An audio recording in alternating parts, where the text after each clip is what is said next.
तर आता मी आता मला ऐकायला मिळालंय पण मी काय प्रत्यक्ष बघितलं नाही, त्यामुळं मला लई बोलता येणार नाही याच्यावरती, पण मी माहिती घेणार आहे. पण हे धक्कादायक असं असेल तर गोरगरिबांच्या लेकरांच्या न्यायासाठी आपण लढलात म्हणून या तरुण समाजाने त्यांच्यावरती खूप मोठा विश्वास दाखवला होता आहे. पण परंतु एवढ्या राजकारणाच्या आणि सत्तेच्या एवढा आरी जाऊन समाजाशी दगाफटका करणं हे योग्य नाही. कारण लोकांकडून ही होईल ही कदापिही अपेक्षा नव्हती. कारण त्याची आठवण म्हणून करून देतो तुम्हाला मी जाहीरपणानं आणि मुद्दाम होऊन करून देतो. मला या गोष्टीची गरज नाही तरीही मी आठवण करून देतो. त्यांना एकदा पत्रकार बांधवाने आपला प्रश्न विचारला होता, पंकजा मुंडे निवडून आल्यात तर काहीतरी मंत्री झाल्या तर तुम्ही त्यांना शुभेच्छा देणार का? तर ते म्हणले होते अजिबात देणार नाही, जवळ करणार नाही. जे मला पाडायला उठले त्यांना मी शुभेच्छा देणार नाही. आणि आता तर ह्या माणसानं तर आपल्या समाजाच्या बांधवाचा खून केलाय, मर्डर केलाय, क्रूरपणे हत्या केली. त्याला भेटायला कसं काय गेलो मग तुम्ही? आज तुम्ही हे म्हणजे शॉकिंग आहे. हे ऐकायला शॉट बसल्यासारखं वाटतंय पण वाटत नाही. तरी पण आणखी नाही, मला विश्वास वाटत नाही की ते गेले असतील, कारण मी बघितलं नाही. अचानक आपल्या बांधवांचे फोन आले म्हणून मी आलोय. मला वाटत नाही आणि विश्वासही बसत नाही. Yes yes sir, yes yes, हो येस येस. नाही काढत, हो सर नाही काढत. येस सर, येस हो सर. आता ताई ते कशासाठी गेले काय गेले आता मला हे आताच खरंच सांगता येणार नाही. पण या राज्यानं खूप विश्वास टाकला.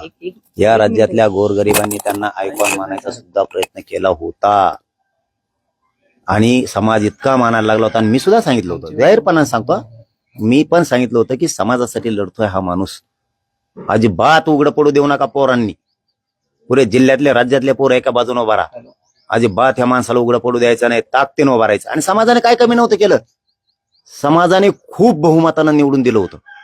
माझ्या मतानं ते ज्या पक्षात होते त्या पक्षाचे उपमुख्यमंत्री होते त्यावेळेस इतकी लीड दिली नव्हती, इतक्या गरिबांच्या लेकरांना त्यांना लीड दिली होती. इतकं तुटून काम केलं. 300-325 पोरं ताई असे आहेत की त्यांनी धसान्नाचं कधी तोंडही बघितलं नव्हतं. पण ह्या वेळेस तुटून पडून 73 गावं फिरवायचं काम त्या लोकांनी केलं होतं. इतक्या लवकर देशमुखांचा संतोष भायाचा विषय सोडून ते इतक्या लवकर पळ काढतील आणि समाजाला संकटात सोडून जातील. आणि उन्हात पडलेलं देशमुखांचं घर त्याच्यावरती इतक्या लवकर छत्रही धरलेलं जाळून टाकतील कधीही वाटलं नव्हतं. पण माझ्या तोंडातून एखादा शब्द जाण्याऐवजी मी थोडीशी आधी खात्री करतो ताई या विषयाची की खरंच हे का. पण हे मात्र दुर्दैव आहे. जर खरं असेल तर हे दुर्दैव आहे एका खून केलेल्या माणसानं की त्यांनी खून खंडाने मागायला लावल्या. सगळा समाज, वंजारी समाज सुद्धा विटीस धरला, ओबीसी समाज विटीस धरला, खून बलात्कार करू करू मराठीही मारले. त्या व्यक्तींना भेटायला जावंसं वाटतंय. आणि एका पत्रकार बांधवाने प्रश्न विचारला होता की पंकजा मुंडेला शुभेच्छा द्या. तिला शुभेच्छा देऊ वाटल्या नाहीत तुम्हाला, परंतु एक गुंडाची टोळी चालवणाऱ्याला ज्यांनी सपासप वारं करून लोकांचे मुडदे वाढले अशा व्यक्तींना तुम्ही भेटायला जाताय, हे मात्र महाराष्ट्रासाठी प्रचंड मोठं दुर्दैव आहे.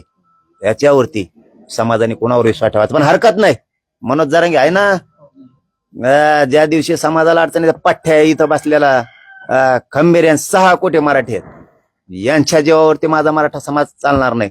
हे राजकारणी त्यांच्या फायद्यापुरते येतात पण इतका मोठा धोका देऊन जातील, इतका मोठा धोका देवेंद्र फडणवीसने सुद्धा कधी दिला नसतो, कधीच कोणत्याच शत्रूनं दिला नसत. इतका मोठा धोका म्हणते त्याला. पण आता मी काय म्हणतो, पुन्हा पुन्हा मी शब्द बोलून जायचो आणि एक खोटं निघावं म्हणून मी पूर्ण माहिती घेतो संध्याकाळपर्यंत. मी अचानक खाली आलोय आणि करतो. आणि जरी भेटले असले तरी त्यांनी समाजासाठी लढावं पुढं आणखीन सुद्धा, ही सुद्धा अपेक्षा त्यांच्याकडून. पण घडलेली घटना असेल खरं तर मात्र मोठं दुर्दैव या समाजाचं.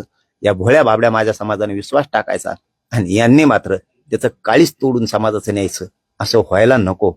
कधी शेवटी ज्यावेळेस छोटे छोटे लेकरं त्यांचं आयुष्य आणि भविष्य तुमच्या हातात दिलंय आणि त्यावेळेस तुम्ही त्याला आगीत फेकताय, जाळात फेकताय आणि तुम्ही राजकारण त्याच्यावरती शिजवताय, ही मात्र मोठी शोकांतिक आहे. कोणत्या राजकीय दबावपोटी जर ह्या गोष्टी घडल्या असतील तर हे राज्याचं दुर्दैव आहे. खूप लोकांना वाटत होतं की हा माणूस महादेव मुंडेसाठी लढतोय, महादेव गीतेसाठी लढतोय, आंधळेंसाठी लढतोय, संतोषभाई देशमुखांसाठी लढतोय, सोमनाथ सूर्यवंशीसाठी लढतोय. एवढ्या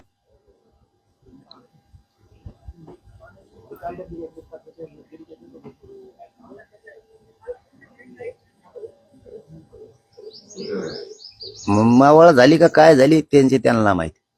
मी आणखीनही त्यांना तोंड टाकून बोललेलो नाही, बोलणार नाही, कारण माझा विश्वासच बसणार. मी झोपीत आहे का काय असं वाटतं मला, शॉट बसल्यासारखं झालं. थोडी थोडी शंका मराठ्यांना आली होती की तुमचं हेलिकॉप्टर त्या दिवशी जे उतारलं त्या दिवशी थोडी थोडी शंका आली होती, पण होत असतंय असं वाटलं म्हणून लोकांनी थोडं थोडं तो विषय सोडून दिला होता. आम्हालाही त्या दिवशी शंका आली होती, बोलतोच आज, जाऊ द्या आता.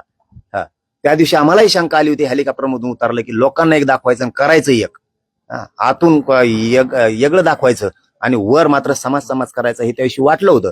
पण काही महंतांच्या म्हणण्यानुसार आणि काही लोकप्रतिनिधींच्या म्हणण्यानुसार आम्ही त्या दिवशी बोललो नाही मीडियाच्या बांधवाला की होत असतंय काही सरकारी कार्यक्रम असं अमुक तमुक असं, द्या सोडून, माणूस चांगला आहे. तुम्हाला हे वळण मला वाटतं देशमुख कुटुंबाच्या प्रकरणाला वेगळं लावायचा सार्थ दिसतो. बहुतेक तुम्हाला सगळ्यांना मिळून देशमुख संतोष भायाचा खून पचवायचा दिसतोय, आरोपी तुम्हाला पळवायचे दिसतेत, तुम्हाला चार्जशीट फोडायचं दिसतंय, तुम्हाला आरोपी सगळे सोडून द्यायचेत म्हणून बाकीचे लोक आरोपी होत नाहीयेत. तुम्ही पुरावे नष्ट करण्याचा तुमचा बहुतेक अंदाज दिसतोय. पण एक लक्षात ठेवा, ज्या दिवशी समाजाचा संयम सुटतो त्या दिवशी उद्रेक होतो. ज्या दिवशी याच्यातले आरोपी सुटतील त्या दिवशी न्याय जनता करणार. त्याच्यामुळे काळजी करू नका. दसांना कधीच वाटत नव्हतं तुमच्याबद्दल, अरे बोलणं चालणं चालू असतं, एकमेकाला टार्गेट करणं चालू असतं, पण तुमच्याबद्दल असं वाटत नव्हतं. उचललेलं पाऊल अत्यंत चुकीचं जर तुम्ही गेला असताल तर मला माहित नाही गेलात का नाही, पण ह्यो लढा गोरगरिबाने तुमच्या खांद्यावर ठेवला होता खूप अपेक्षेनं. काय बोलावं मला काय कळत नाही.